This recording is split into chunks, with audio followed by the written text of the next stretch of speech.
The greatest song in your life will be the one you sing to the Lord.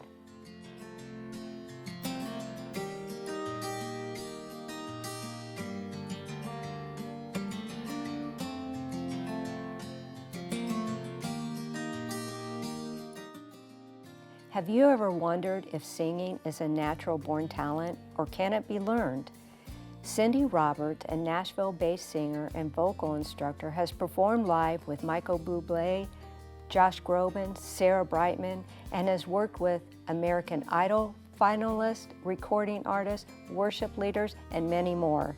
Today, she continues to teach at the prestige Christ-centered Lipscomb University while she walks in faith, helping her husband fight cancer.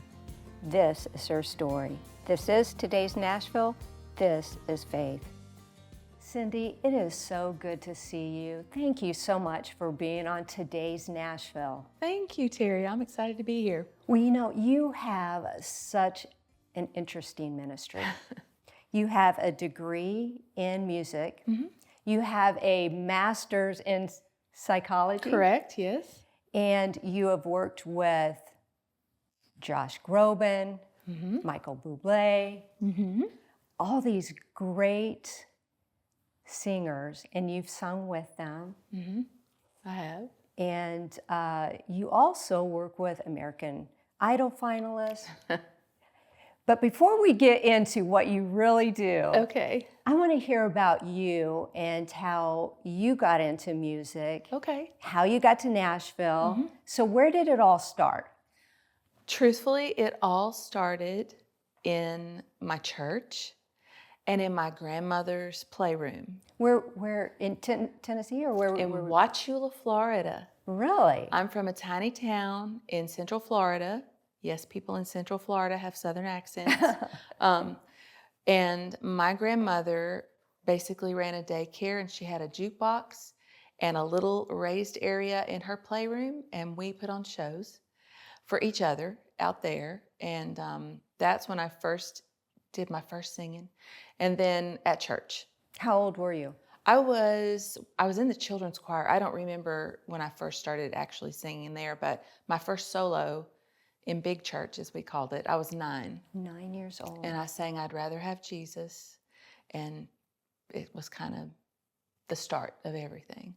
So after age 9, did you always know that you were going to pursue music in your life? Or Where we grew up, I knew I wanted to sing, but we didn't have we didn't have private voice instructors. I didn't know anything about any of that.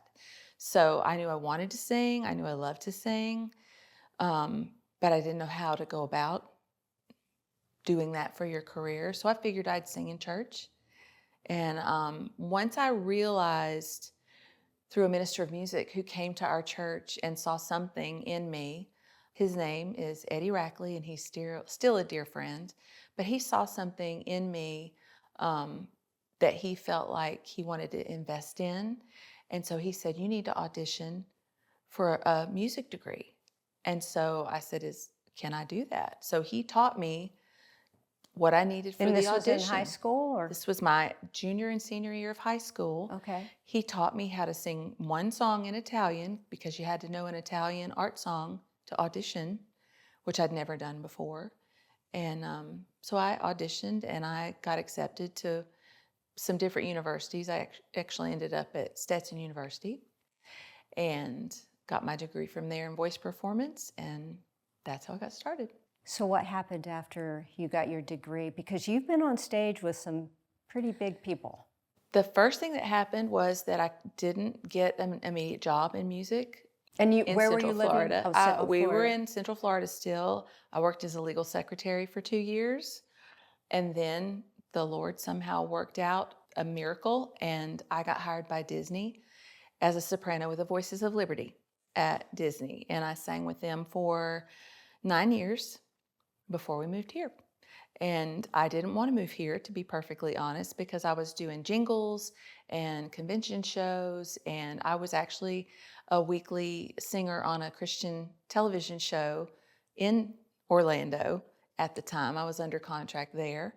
And so I was singing a lot in Orlando and very happy. We had 2 kids. My family was all there. And my husband just felt like I had kind of tapped out for as much as I could do. And he knew in his heart, he told me, he felt like we were supposed to be doing more with music. We had a concert ministry. I was singing on the weekends in churches all over the place. I had been as far as Canada. I had sung at special events in Canada and all over the eastern United States. But I was not really interested in doing a lot of traveling because we had children. And so he just felt like Nashville was where we needed to be. And I felt like that was too far from my family.